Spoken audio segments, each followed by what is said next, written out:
अवतार वरिष्ठाय रामकृष्णाय आज विशेष दिन ठाकुरेर काছে যেসব ত্যাগী সন্তান এসেছিলেন তাদের একজন অন্যতম स्वामी अद्वैतानंद महाराज তার পূর্ণ আবির্ভাব আজকে নরেন্দ্রপুরের কাছাকাছি গুরু গোপালের জন্মস্থান, সেখানেও আজকে বিশেষ অনুষ্ঠান হয়েছে। একটা সময় আমার বেশ কয়েক বছর নরেন্দ্রপুরে থাকার সুযোগে ওনার পৈতৃক ভিটাতে অনুষ্ঠানে অংশগ্রহণ করার সাথে বাড়ি সুন্দর এনার জীবন। ঠাকুর হল 5 রকমের গুণ।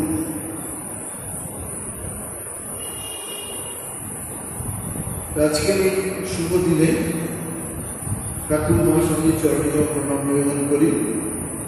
আপনারা যারা এখানে উপস্থিত হয়েছেন তাদের উদ্দেশ্যেও আন্তরিক প্রীতি, শুভেচ্ছা, নমস্কার, অভিনন্দন জ্ঞাপন করছি।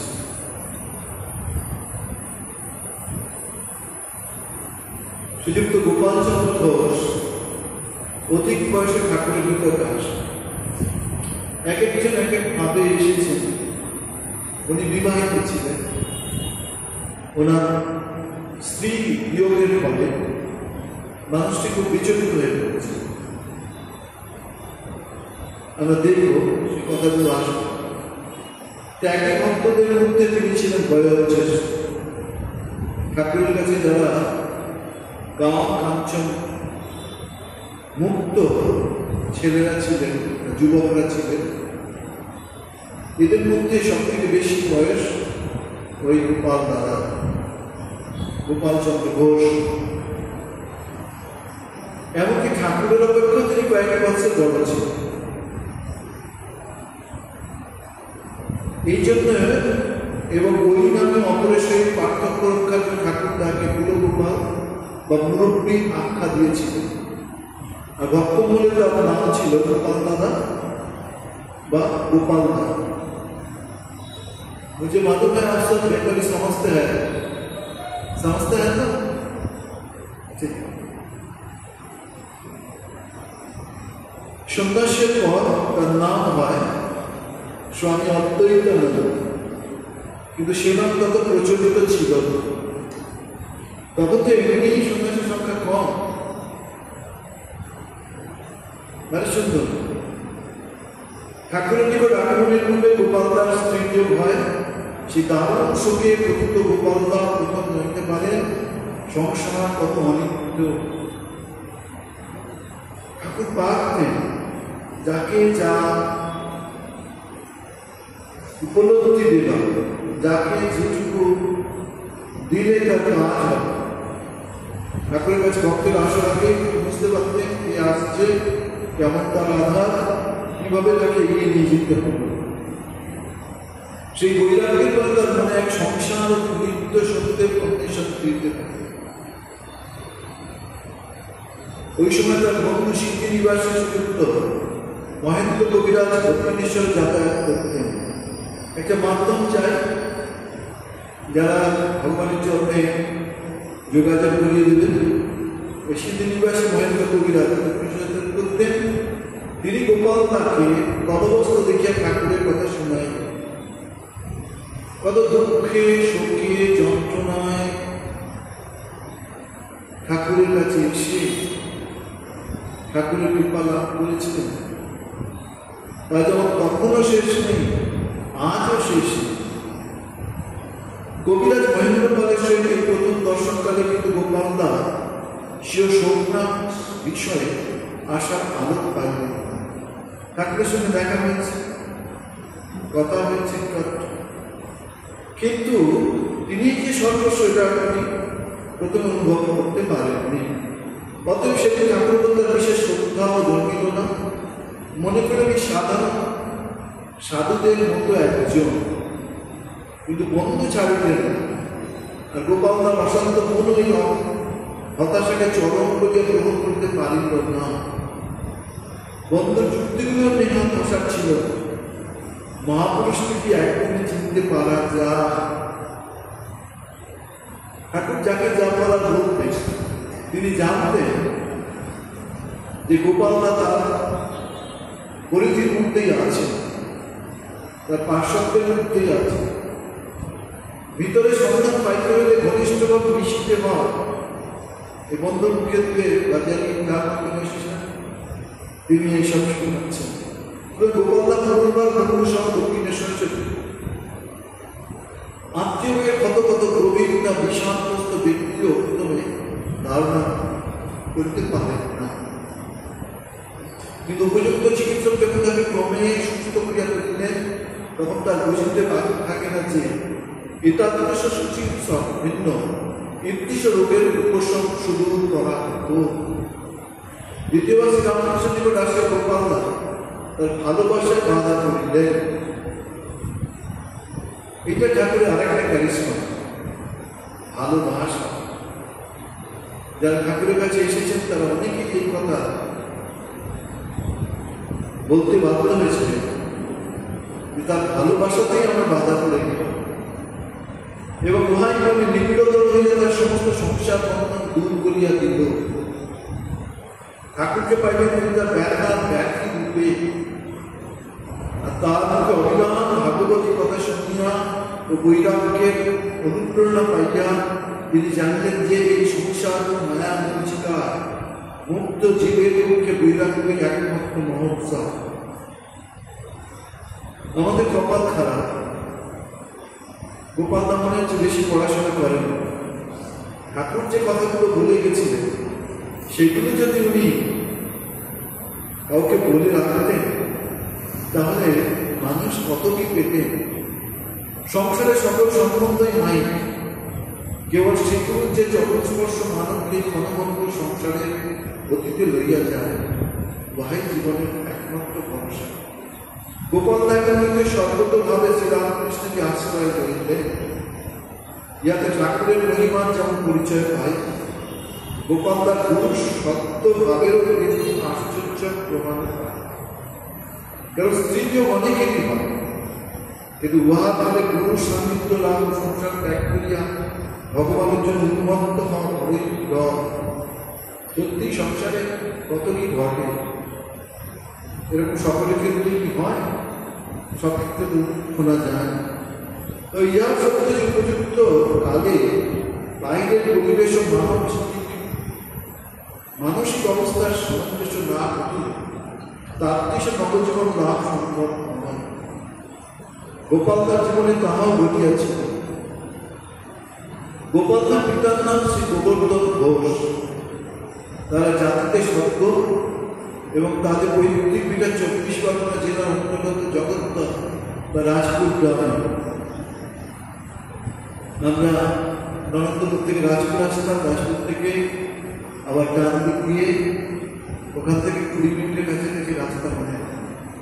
সম্ভবত ইংরেজি 1828-এর শুভ দিনে ওই গ্রামে গোপালদার জন্ম।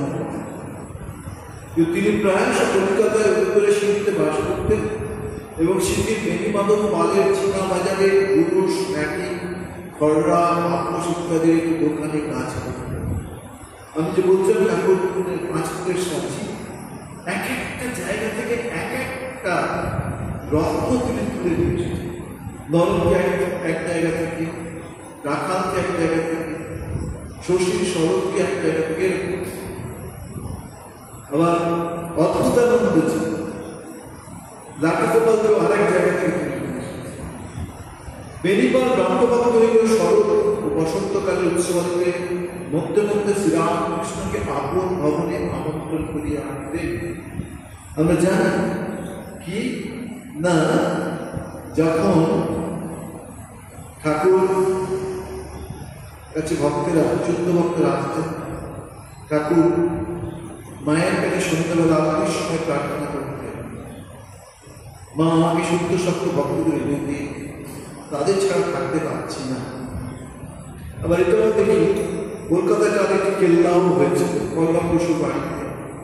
বর্তমানে বলরাম ভবন বা বলরাম মন্দির। এই দু জায়গাতেই ভক্তদের আগমন ঘটত। বলছে দক্ষিণেশ্বরে শ্রীরামকৃষ্ণের আত্মসমর্পণ করে এই বাটিতে গোপালনায় তার দর্শন পেয়েছিলেন। যেটা বলতে চাইছিল সেটা হলো ঠাকুর দক্ষিণেশ্বরকে চলে আসে রামের বাড়ি অন্যের বাড়িতে একটুখানি ভক্তদের আহ্বান করতে বলতো। আর সেদিন সেখানে একটু গান হতো, ঠাকুরের কথাবার্তা করতেন, সবাই মিলে বেশ কিছু সময় কাটাতেন। ঠাকুর এইভাবে ভাবগুলো সঞ্চার করতেন। কিন্তু উহা প্রাণের নিরীক্ষণ নয়, চক্ষের দর্শন বা ঔৎসর্গের উদাস উৎসব নয়। উহা গোপালনাথ চিত্তে বৈরাগ্যের আকাঙ্ক্ষা জাগায় নাই বা ভগবান লাভের জন্য কোনো গভীর উদ্দীপনা সঞ্চার করে নাই। তবে তিনি সেই দিনই চিনিয়েছিলেন শ্রীরামকৃষ্ণ সত্য সত্যই ভগবান প্রেমী। যেমন ঠাকুরের সহিত গোপালনাথ পরিচয় করে গভীর সত্যানুভূতিতে পরিণত হইল এবং উহা পরিপূর্ণ অবস্থায় গোপালনাথকে গৃহ হইতে টানিয়া আনিয়া লাটুর সহযোগে দক্ষিণেশ্বরে শ্রীরামকৃষ্ণের শ্রীমায়ের সেবায় নিযুক্ত করিল। লেখাপড়া কম ছিল, তাই আমরা দেখি যে ঠাকুরের পার্সোনাল সেবা এরা খুব সৌভাগ্য।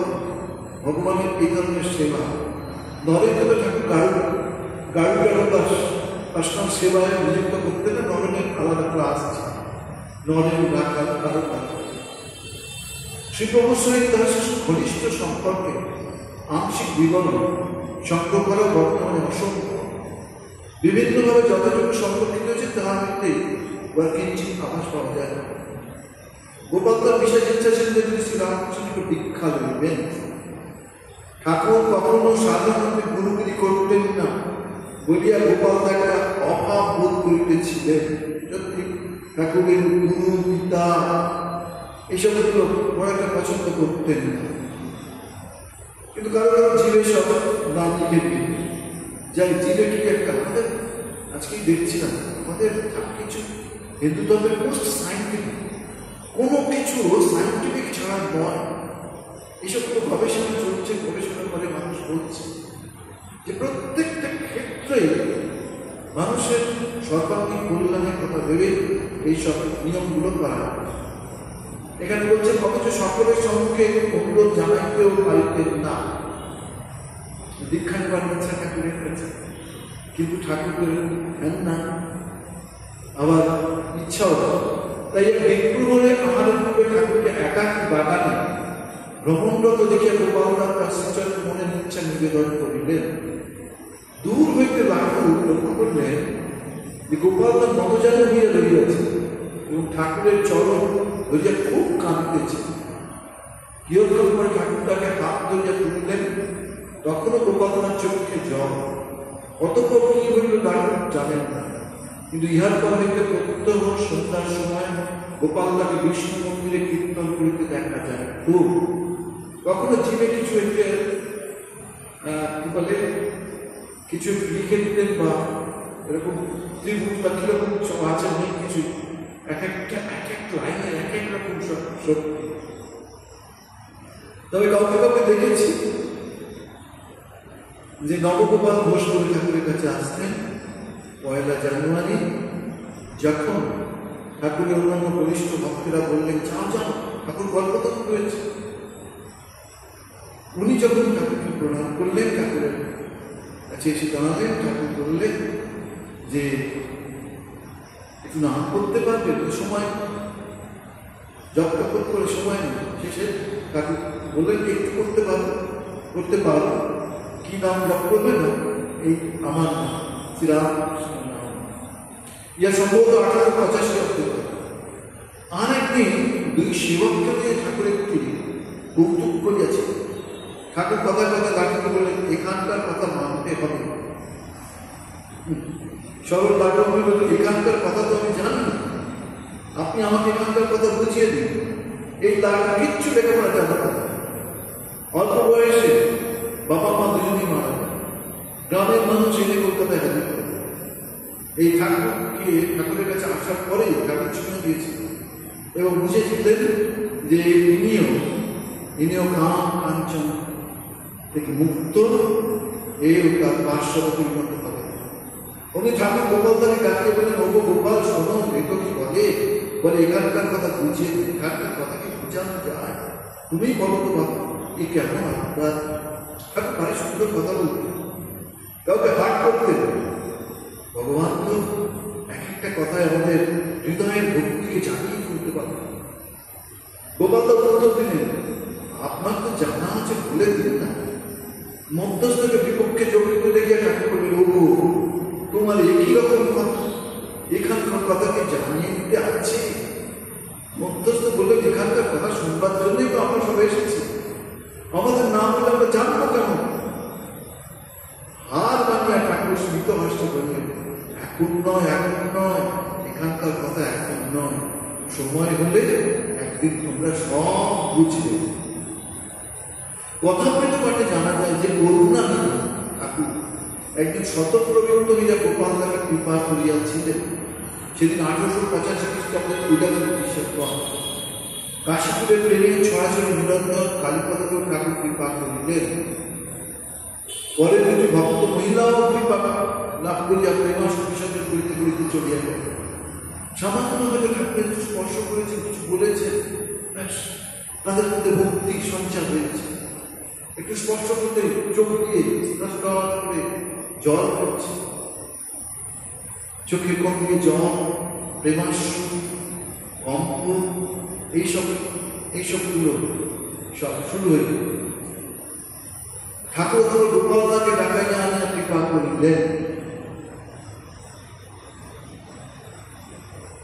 ফার্স্ট জানুয়ারি কৃপা করেছেন, 1885 সালে 11 ডিসেম্বরও কৃপা করেছিলেন। নিত্য কৃপা করেছে। কে খবর রাখতো ঠাকুরের কৃপা? ঠাকুরের সেবা করিয়া উপদেশ শুনে গোপালদা নিজেকে চরিতার্থ মনে করিলেও তার বৈরাগ্যপূর্ণ মন সতই সাধনার জন্য ব্যাকুল হইল। সেই প্রেরণা তিনি কখনো কখনো নরেন্দ্র সহিত কাশীপুর হইতে দক্ষিণেশ্বরে যায় ধ্যান জপ কখনো চর্চা করিতেন। দক্ষিণেশ্বর থাকাকালীন 1884 খ্রিস্টাব্দের 5 এপ্রিল একবার তার মনে তীর্থ ভ্রমণের ইচ্ছা জাগিয়েছে। ঠাকুর যখন তাকে জিজ্ঞাসা করেন, তোমার কি এখন ইচ্ছা ঘুরতে যাওয়া? গোপালদা উত্তর রাখলো, হ্যাঁ, একটু ঘুরে ঘেরে আসি।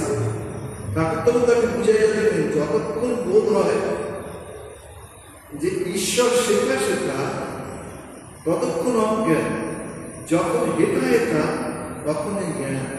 ঠাকুর বুঝিয়ে দিলেন, কোথায় যাবে, এখানেই তো সব। নরেনকেও বুঝিয়ে দিয়েছেন, ধরে কোথাও কিছু নেই, জানাতে এখানে অন্য সন্তানদের কেউ। তিনি আরো বলেন, যা চায় তা কাছে, অথচ লোকে নানা স্থানে ঘুরে। সেইবারই গোপালদা কীর্তন হয়েছিল কিনা জানার নাই, কিন্তু ইহা সত্য যে কাশীপুরে থাকাকালে 1886 খ্রিস্টাব্দে তিনি একবার তীর্থ দর্শনে গিয়েছিলেন। অতঃপর কলকাতার সমস্ত গঙ্গাসাগর যাত্রী সাধুদের বেদুয়া বস্ত্র, রুদ্রাক্ষের মালা, চন্দন দিতে চাইতে ঠাকুর নির্দেশ দিলেন যে উহা ত্যাগী ভক্তগুলি দান করিলেই উত্তম হইবে।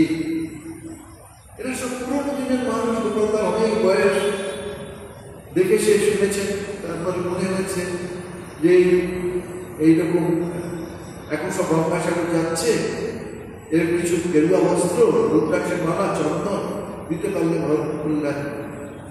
ঠাকুর বললেন, কোথায় পাবে এখানকার মতো ছেলেদের? এর মতো আধার কোথায় পাবে? দেখুন কত বছর হয়েছে। এই 1897 সালে রামকৃষ্ণ সংঘ হয়েছে। যতই দিন যাচ্ছে ক্রমশ ভক্তের সংখ্যা বৃদ্ধি হচ্ছে,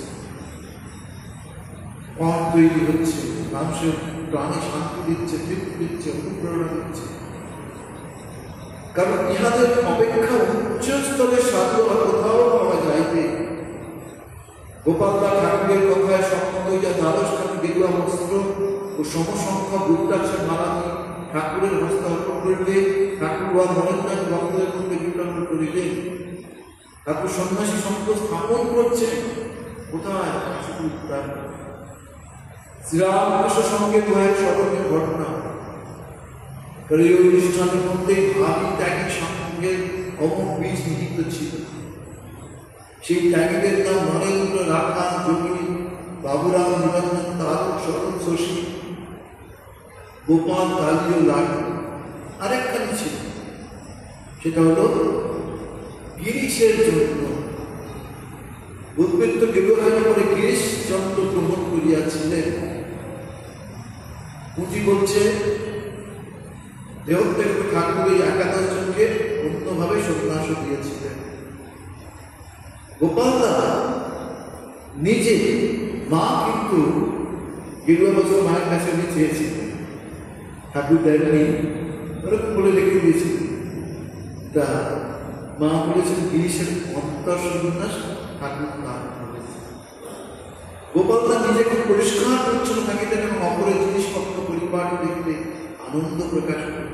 প্রত্যেকের মধ্যে গুণ আছে, হয় এই নয় ওই নয় সে। আমরা গুণটা দেখছি, সব জিনিস পরিমাণটি করে রাখা। শ্রীরামকৃষ্ণ ভগবতভাবে কেবল ঠাকুরেও ব্যবহার জীবনে তার প্রতিকার যে সুশৃঙ্খল লক্ষ্য ঠাকুর ওই লক্ষ্য। তাই তিনি গোপালদার সেবা পছন্দ করতেন। গোপালদার সেবার দৃষ্টান্ত অল্পই রক্ষিত হইয়াছে। কে লিখেছে? কত জিনিস আমরা হাতে পেয়েছি। এটা আমাদের ব্যাড হ্যাবিটস, যে আমরা যা জানি অপরকে জানাতে পছন্দ করি না। ওয়েস্টার্ন কান্ট্রি কিন্তু তা নয়। ওয়েস্টার্ন কান্ট্রি কিন্তু যা তারা জানে সর্বস্ব দেওয়ার জন্য তারা চেষ্টা করে সবসময়। কত শাস্ত্র, কত কি আমাদের ছিল, এই জানে কিভাবে আমরা। তবে আমরা জানি যে শ্রীরাম কাশীপুরের ঠাকুরকে ঔষধ খাইবার ভাব ছিল গোপালদার উপর, কিন্তু তখন দিবারা করে এক টানা পরিশ্রম চলিয়াছে। একদিন ঔষধ দিবার সময় মৃত হইয়া যাইতে দেখে ঠাকুর হাত মারিয়া জিজ্ঞাসা করলেন, সেই বুড়ো লোকটা কোথায়? গোপালদা ঘুমাইতেছে শুনিয়া ঠাকুর খুব আনন্দ সহকারে অপর একজনকে বললেন, আহা অত রাত জেগেছে, একটু ঘুমো। তাকে আর জানি, তুমি বরং ওষুধটা ফেলে দাও। ঠাকুর জানিতেন সেই গুছানো গুপ্ত লোকটির এই অনুপস্থিতি স্বেচ্ছাকৃত নয়, প্রকৃতির বিধানে ক্লান্ত শরীরে যা অনিচ্ছাকৃত অপরাধতা।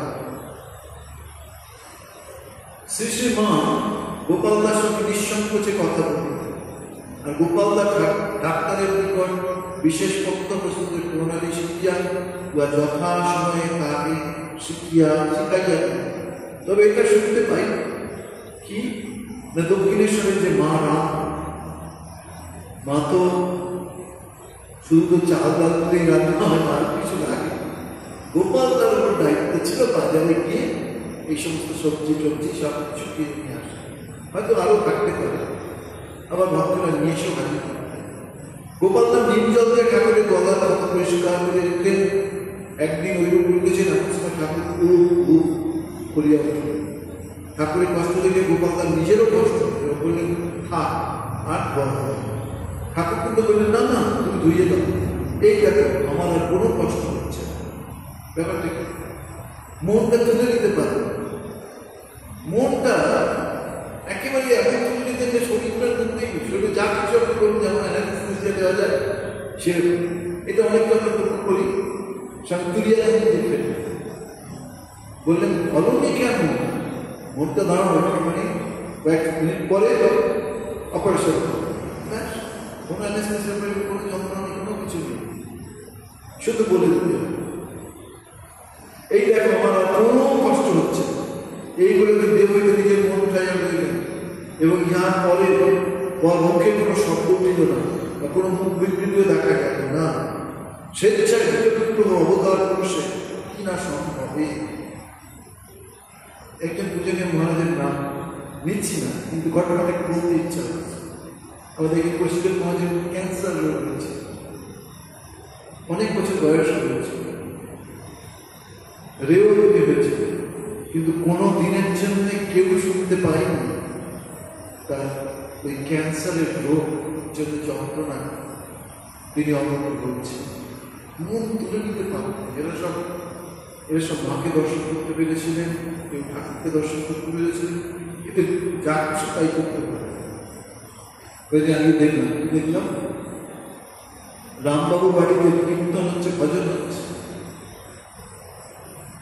মনমোহন মিত্রের মাও গেছে, এমন গানটা হয়েছে তার বিরুদ্ধে একটা ভাব হয়ে গেছে। তিনি অতি কষ্টে ছেলেকে ডাকলেন, বললেন, দেখ কিছু মনে করো না, আমি আজকে তুমি সাথে থাকবো, তুমি কিন্তু এখন কারো কিছু বলো না। অনুষ্ঠান শেষ হলো, দেখা গেল ওনার প্রাণ,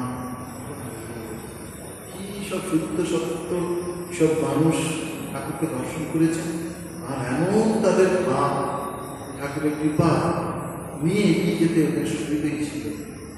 গৃহবধূ আত্মীয় স্বজনদের বিচ্ছিন্ন গোপালরা অবলম্বন তখন একমাত্র শ্রীরামকৃষ্ণ তদীয় সেবক ভক্ত।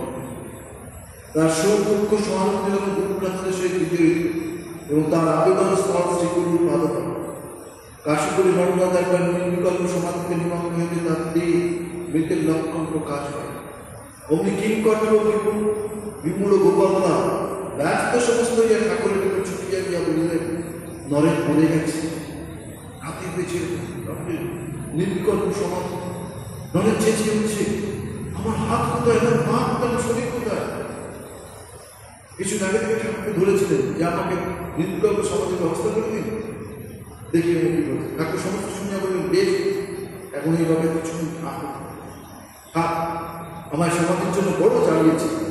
সেদিন নরেন্দ্রের বাহ্যমান লাভের পরও দেহবিন্দে বিভেদ করিয়াছে, তাই তিনি পার্শ্বস্থ ব্যক্তিগুলোকে উচ্ছ্বাসের বলছেন, আমার দেহ কোথাও। ঠাকুরের দেহ থেকে পর গোপালদার কোনো নির্দিষ্ট বাসস্থান ছিল রহিত, সুতরাং বরানগর মানুষ আবেদনে তিনি সেখানেই আসিতেন।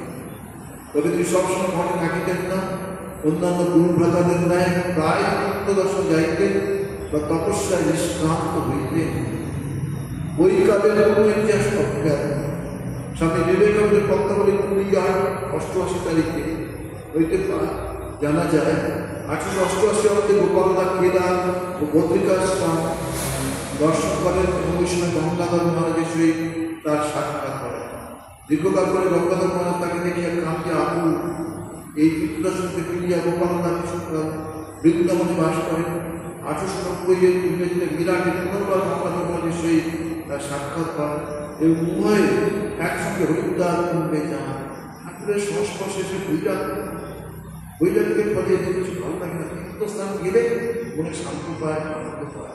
তীর্থস্থান যে শক্তিটা আছে। 1894 খ্রিস্টাব্দে কাশীতে বংশীদত্তের বাটিতে থাকিয়া যখন তপস্যা করিতেছিলেন, তখন কালীকৃষ্ণ বা বীরজানন্দ মহারাজ কাশীধাম যাইয়া প্রমোদ দাস বাবুর বাগানের সঙ্গে যোগানন্দ, অবেদানন্দ ও সচ্চিদানন্দ প্রভৃতির সহিত মিলিত হন এবং পরের সঙ্গে অদ্বৈতানন্দ ও সচ্চিদানন্দের সহিত পঞ্চকেশী ভ্রমণ নির্গত হন। ইহাতে তাহাদের 3 দিন লাগিয়াছে। ইংরেজি 1896 আমরা স্বামী অদ্বৈতানন্দকে কাশীধামে বংশীদত্তের বাটিতে কঠোর তপস্যা নিরত দেখিতে পাই। তার সেই বাসের সৌভাগ্য প্রতিষ্ঠা এমন এক ব্যক্তি বলেন, সেখানে প্রাত্যহিক সাধনা জীবনখণ্ডে তাহার চিরাচর নিয়মানুবর্তিত সুশৃঙ্খলা প্রকটভাবে ফুটিয়া উঠিয়াছে। নিয়মানুবর্তিত ও সুশৃঙ্খলা তারা লক্ষ্য করেছে। সব কার্য তিনি যেন ঘড়ির মধ্যে চলিত। প্রচন্ড শীতের সময় তিনি অতিক্রম করতেছে গঙ্গা স্নানান্তে, শ্লোক আবৃত্তি করতে করতে কম্পিত কলবলের মনস্থানে করিতেছে। মাসের পর মাস এই নিয়মের কোনো ব্যতিক্রম নেই। প্রচন্ড শীতে গঙ্গা স্নান করতে, শ্লোক আবৃত্তি করতে তিনি মাধুকরীর দ্বারা যাহা আইতেন তাহাতে ভাষাচ্ছাদ করতেন। এক শিব মন্দিরের পাশে ক্ষুদ্র প্রকোষ্ঠে তিনি বাস করতেন। ওই কক্ষটি এত পরিষ্কার পরিচ্ছন্ন থাকত যে লোকে দেখিয়া অবাক। ব্যবহারের সামগ্রী বিশেষ কিছুই ছিল। 2-1 পরিধেয় বস্ত্র প্রভৃতি যাহা কিছু ছিল সমস্তটি পরিপাটিভাবে গঠিত হইত। শরীর ধারণের জন্য এইসব আকর্ষণীয় বিষয়ের ব্যবস্থা ব্যতীত অন্য সমস্ত বিষয় সম্পূর্ণ সম্বন্ধ শূন্য হয়ে যান, তখন তিনি সাধন বাজারে মগ্ন থাকেন।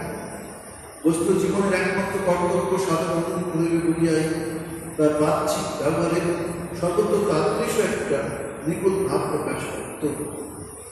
ইহারই এক সময় পায়ে ঘাটা ফুটিয়া তিনি বিশেষ কর্তব্য করিয়াছিলেন। শ্রীযুক্ত প্রভুদাস লিখিত স্বামী শিবানন্দের 13/9/96 তারিখের পত্রে জানতে পারা যায়, আমাদের দরিদ্র স্বামী যিনি বারাণসী পুরী সেবা করিতেছেন, তার পায়ে একটি কণ্টক লইয়া বিশেষ কষ্ট পাইতেছেন লিখিয়াছে। 2 বার কষ্ট করিতে হইয়াছে, উত্থান শক্তি রহিত হইয়াছে। আপনি অনুগ্রহ করিয়া তারা সংবাদ লইবেন এবং কোনোরূপ সাহায্য করিতে ত্রুটি করিবেন না। পত্রবার পত্রে সংবাদ লইবেন। তিনি কুচবিহারের কালীগড়ের পশ্চাৎ ভাগে বাবু সাগরচন্দ্র সুরের বাড়িতে আছেন, বড়ই কষ্ট পাইতেছেন। যাও সেবারে সকলে বিশেষ যত্ন নয়। গোপাল দাসীপুরের সারিয়ে উঠিয়া পুনর্বার কাশীধামের তপস্যায় মন্দিরে। এদিকে স্বামী বিবেকানন্দের পাশ্চাত্য বিজয়া মঠে প্রত্যাবর্তনপূর্বক গুরুব্রতা থেকে সাহায্য শ্রীরামকৃষ্ণ সঙ্গে সুপ্রতিষ্ঠিত পরিবার কার্য নিবেশ করিবেন। স্বামী অদ্বৈতানন্দ যদিও সুদীর্ঘকাল কাশীতে কখনো নিরত ছিলেন এবং তখনই ওই স্থান থেকে কোনো সংকল্প পোষণ করিতেন না, তথাপি স্বামীজি সংকটের মহামানে অচিরে আলমবাজারের মঠে উপস্থিত হইতেন। স্বামীজির প্রতি তার আনুগত্য এতই প্রবল ছিল যে তিনি তার আদেশে বৃদ্ধ বয়সে লঘু কৌমুদি পড়িতে আরম্ভ করেন। স্বামীজি নিজে পাঠ করতে ভালোবাসতেন। শুধু প্রজ্ঞাত ভক্ত বলে হবে না, স্বামীজি একটু পড়াশোনার প্রতি নজর দিতে বলতেন। সাধুকে পড়াশোনা করবেন এটা কি? তখন সবে মাত্র নূতন মঠ নির্মাণের জন্য বেগুনে গঙ্গাতে একটা ভূমি ক্রয় করা হইয়াছে। অথবা গৃহ নির্মাণ কার্যের তত্ত্বাবধানের সুবিধা হইবে মনে করিয়া 1894 প্রথম ভাগে মঠ আলমবাজার হইতে বেগুনে নীলম্ব বাগানে উঠাইয়া আনা হইল। তপস্বী বৃদ্ধ গোপাল দাস শেষ অক্লান্ত কর্মজীবন আরম্ভ করিল। নবসংকৃত ভূমিতে পূর্বে নৌকা ও জাহাজ সংস্থা করিয়া তখন বড়ই বন্ধু ছিল এবং গৃহ নির্মাণ করিয়া বাস করার অনুপযুক্ত ছিল। স্বামী অদ্বৈতানন্দের প্রথম কর্তব্য হইল শ্রমিকদের সাহায্যে ভূমি সমতল করা। তপস্বী সাধকগণের কারণে সাধারণত অনিচ্ছা প্রকাশ করেন এবং অপারগতম গোপালদা ক্ষেত্রে এই কর্মকে শ্রীরামকৃষ্ণের ভাবপ্রচারের ভিত্তি ও তপস্যারূপে গ্রহণ করিয়েছে। সত্যি তাই, আমরা ঠাকুরকে দেখেছি মেঘ থেকে নেমে এসে কিভাবে মানুষের সেবা করছেন, রাখার নয় ব্রহ্মাণ্ডকে দেখেছি কত উচ্চস্তর, কিন্তু মনকে নেমিয়ে নেই কিভাবে মানুষের কল্যাণ করে যেতে, মানুষের সঙ্গে মিশতে। গোপালদার ক্ষেত্রেও তাই করেছে। তাই ইহাতে তার একান্ত মনোনিবেশ দেখিয়াও আশ্চর্য বোধ হয় না। আসলে এরা জানত কি কাজটা কাজ নয়, কাজটা তপস্যা। বিপ্রহরী মঠে হাত ধরতে গেলে যাতায়াতে অনেকটা সময় নষ্ট হয় দেখিয়া তিনি কার্যস্থলে খাবার আনাইয়া খাইতেন। এইভাবে তার একনিষ্ঠ পরিশ্রমের সুদৃঢ় ভিত্তির উপর রামকৃষ্ণকে প্রথম স্থায়ী গ্রহণ করিয়া উঠিয়াছে। অবশ্যই মঠে নূতন বাড়ির কার্য শেষ হইলে তিনি তাহাতে বাস করতে থাকিলেন। ওই সময় মঠের অভ্যন্তরে অনেক কার্যের তত্ত্বাবধান তাহাকে করতে হইত। তবে তার প্রধান কার্যক্ষেত্র ছিল সবজি বাগান। মঠ নির্মিত হইলে দৈনন্দিন অভাব তখন যথেষ্ট ছিল, সুতরাং খাদ্য উৎপাদনের একান্ত প্রয়োজন ছিল। এই সম্বন্ধে ডাক্তার মহারাজ এক সময় বলিয়াছে, আরে বুড়ো গোপাল তারা না থাকবে মঠের ব্রহ্মচারীদের হাতের উপর তরকারি যুক্ত না। সবজি বাগান করতে বুড়ো গোপালদাকে কতই না কাটতে হয়েছে। শ্রী মহানগর গোপালদার এই আন্তরিকতার প্রশংসা করিয়াছিলেন। সেদিন কলিকাতায় শ্রী মাকে দেখতে গিয়া গোপালদা কথা প্রসঙ্গে বললেন যে তার শরীরে পা গ্রস্ত হইলে যদি মঠের প্রয়োজন বোধে বাগানে খুব খাটবে। মঠের জমিতে যা কিছু হওয়া সম্ভব ঢেঁড়স, বেগুন, কাঁচকলা সবই করিয়াছে। অতএব তরকারি আর বড়াটা কিনতে হয় না। অতিরিক্ত শ্রী মাকে মাঝে মাঝে কিছু কিছু পাঠাইয়া দেয়। অথচ নতুন ধারায় দারিদ্র শিক্ষিত নবাগত ব্রহ্মচারীরা এসবের মর্যাদা বা প্রয়োজন না বুঝিয়া প্রায় নিশ্চেষ্ট থাকিবে। সব শুনিয়া মা বলেন, হ্যাঁ বাবা, তুমি শিক্ষিতের লোক, তুমি তো আর ছেলেদের মধ্যে থাকতে পারবে না। মঠ তো একটা সংসার, খাওয়া দাওয়া তো আছে, তুমি থাকতে পারবে কেন? তাই দেখে না মায়ের প্রত্যেকটা কথা যুগান্ত, প্রত্যেকটা কথা মানুষের অন্তরে ভক্তি, ভালোবাসা, শ্রদ্ধা সব জাগিয়ে দিতে পারে। মঠের দৈনন্দিন কার্য পরিচালনার দায়িত্ব ওই সময় প্রধানত স্বামী প্রেমানন্দ খুব ব্যস্ত ছিল। স্বামী অদ্বৈতানন্দ তার সেবাকার সর্বকার্যে যথাসম্ভব সাহায্য করতেন এবং বাবুরাম মহারাজ উপস্থিত থাকলে সমস্ত ঠাকুর পূজাও করতেন। গুরু গোপাল দাদা পূজাও করতেন। পুজো তিনি অতি নিষ্ঠা সহকারে করতেন। একটি ঘটনায় তার মনোভাব সুন্দর ধরতে পারা যায়। একদিন স্বামী ব্রহ্মানন্দ জনৈক পূজাটাকে সাবধান করে দিতেছিলেন। ঠাকুরের ভোগ নৈবেদ্যাদি খুব সাবধানে রেখো। শুনিয়া গোপাল দাদু আর সমর্থন করিলেন, বললেন খুব ইম্পর্টেন্ট কথা। বললেন কাশীপুরে তিনি একদিন অনবধানত বসত ঠাকুরের আহার্যের উপর দীর্ঘ নিঃশ্বাস ত্যাগ করিলেন। ঠাকুর আর উহা গ্রহণ করিতে পারেন না, সরাইয়া দিয়ে যাইতে বলিয়াছিলেন। এই দীর্ঘ নিঃশ্বাসকে দিয়েছিলেন, ঠাকুর গ্রহণ করতে পারেন। বলা বাহুল্য দলপতি গোপাল দাম ওই বিষয়ে বিশেষ সতর্ক ছিলেন। সাধারণ বাঙালিদের তুলনায় গোপালদার বয়স তখনই হইয়াছে, কিন্তু শ্রীরামকৃষ্ণ তাহার সঙ্গে সেবার জ্ঞানে তখনও তাহার দেহকে কেন্দ্রকে অগ্রহণ কর্মে স্রোত চলিয়েছে। সাবধানে ক্ষীয়মান শক্তি সত্তাবাদী কখনোই বঞ্চিত ছিলেন না। আর সঙ্গে ছিল তাহার স্বভাব উচিত সুশৃঙ্খলা, নিয়মানুগত, পরিষ্কার পরিচ্ছন্ন।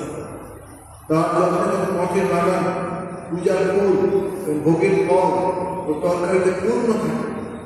পূজার ফুলের ব্যবস্থা করছেন, ভোগের ফল এবং তরকারি। আর তাহার অন্যতম কর্ম ছিল গো সেবা। সেখানেও তার অনিন্দ্রিয় পারিপাট্য আত্মপ্রকাশ করিত। নবাগত ব্রহ্মচারীকে তখন গোপাল দাস এই সকল কাজ করতে হইত, কিন্তু আধুনিক স্কুল কলেজে সত্য আগত এবং এই প্রকার কাজে পরিপাটিত অনভ্যস্ত নবাগতরা তার সহিত সমতলে চলিতে পারিত না। ফলে গোপাল দাস আতিশয় বিরক্ত হইত এবং সময় সময় ভৎসনা করিত। এখানে একটি ঘটনা ঘটে গেল।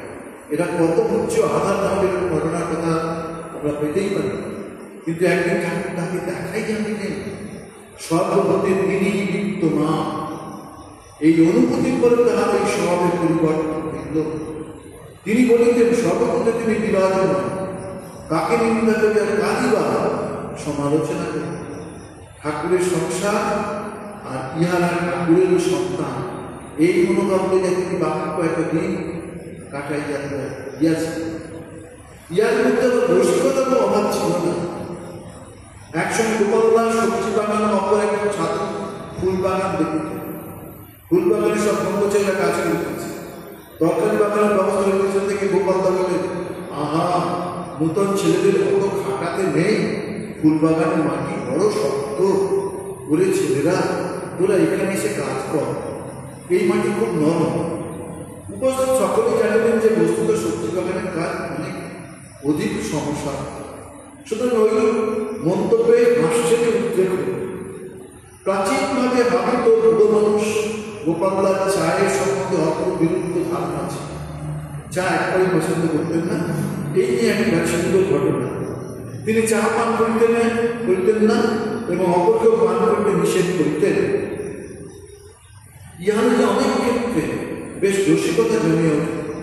গোপাল দাস একজন করে চা খাসনি রক্ত হেরে মন্ত্রী সম্বোধিত ব্যক্তির প্রত্যুত্তর করলেন, গোপাল দা, যত ফোটা চা তত ফোটা রক্ত। গোপাল দা তখন ব্যাঙ্গোচ্ছলে বললেন, খুব খা। অমনি হাসির জোর করিয়া গেল। বয়সটা বেশি ছিল, সেজন্য জনসাধারণ কল্যাণার্থে অনুষ্ঠিত সমস্যামূলক সেবাদি কার্যক্রমে যোগ দিতেন না। ফলত বাহ্যিক বিষয়ে তার জীবন ঘটনাবহুল ছিল না, কিন্তু যতদিন দেহে প্রাণ ছিল ততদিন তার চিত্তে ঠাকুরের আদর্শে জীবন পরিচালিত করিবার এক আকুল প্রচেষ্টা ছিল। ইহাতে যদিও তিনি কল্পনাতীত সাফল্য লাভ করিয়াছিলেন, তথাপি সেই আদর্শকে আরো নিকটে পাইবার জন্য সাধকোচিত অতীন্দ্রিয় আক্ষেপ তার জীবনে বড়ই মধুর ও আকর্ষণীয় করিয়া তুলিত। গীতা পাঠ আমি খুব ভালোবাসিত এবং নিয়মিত পাঠের জন্য শিরসুমুক্ত হস্তাক্ষরে পঞ্চগীতা লিখিয়া রাখিয়াছিলেন। ছাত্র দেখুন, বসে থাকতে না, সবসময় কাজ, পাঠ, যোগ, ঈশ্বর চিন্তা, এই সত্যের প্রতি তার অগাধ শ্রদ্ধা। আর অনেকটা ঠাকুরের নিকট শিক্ষা করিয়াছিলেন। পেটের অসুখের জন্য একবার জনক কবিরাজ ঠাকুরকে 3টি লেবু খাইতে বলেন। ঠাকুর গোপালদাকে অসংখ্য বললেন, তিনি অনেকগুলি লেবু আনিয়া হাজির করিলেন।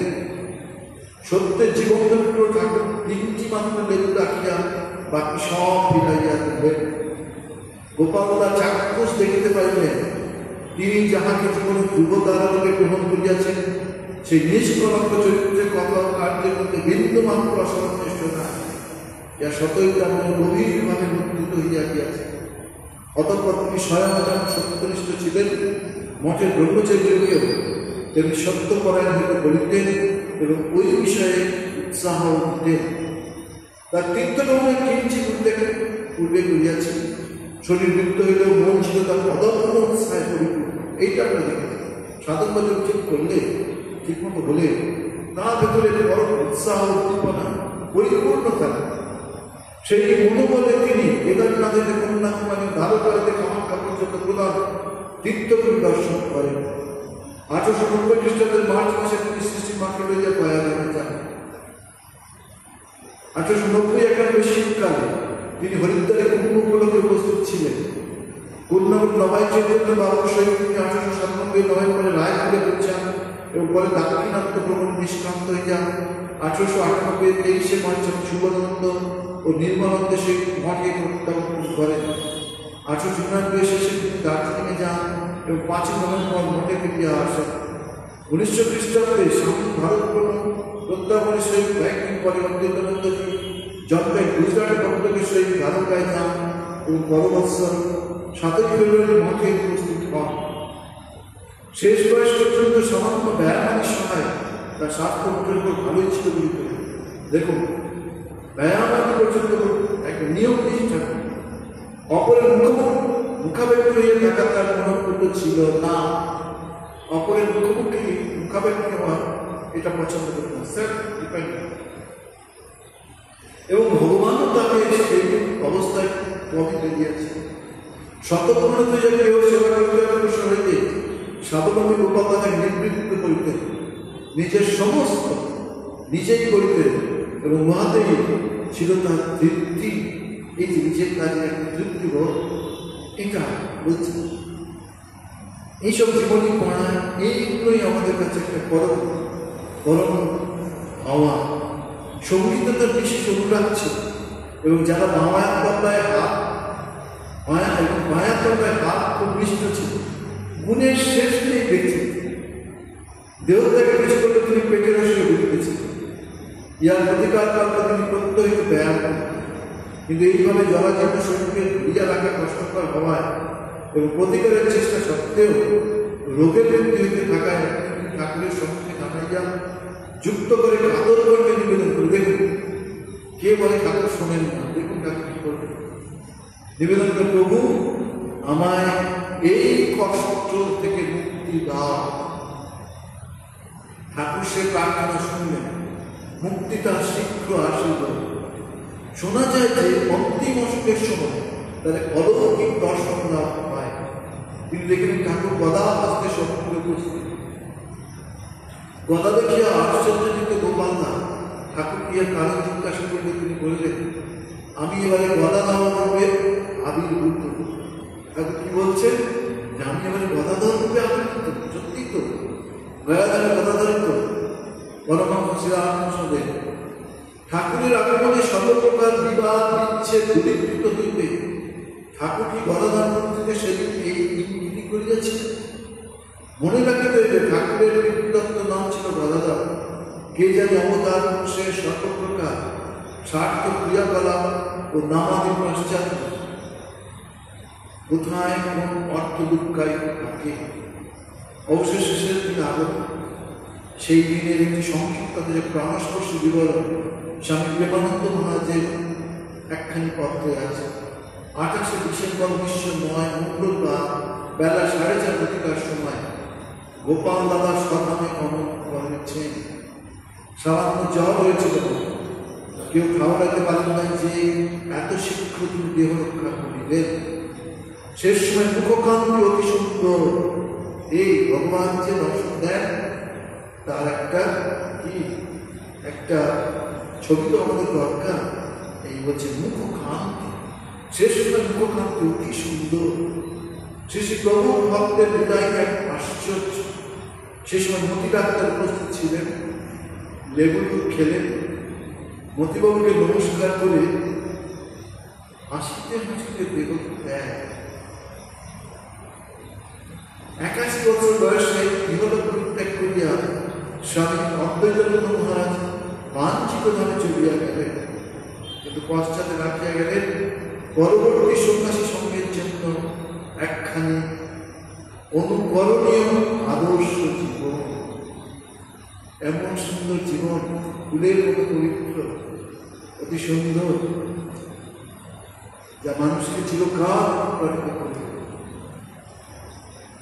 স্বামী অদ্বৈতানন্দজি মহারাজের চরণে পূর্ব প্রণাম নিবেদন করি। ঠাকুর মা স্বামীর চরণে প্রণাম এবং প্রার্থনা আমাদের জীবনেও জীবনকে উন্নত থেকে উন্নততর দিকে আমাদের মনকে সেই দিকে ধাবিত করব। ও নিরঞ্জন নিত্যানন্দ রূপ ভক্তার সম্পাদ পরিক্রমণ করি ঈশাবতার পরমেশ্বর নাম কৃষ্ণ শিরস্ব। ওম শান্তি শান্তি শান্তি। হরি শ্রীরাম কৃষ্ণ।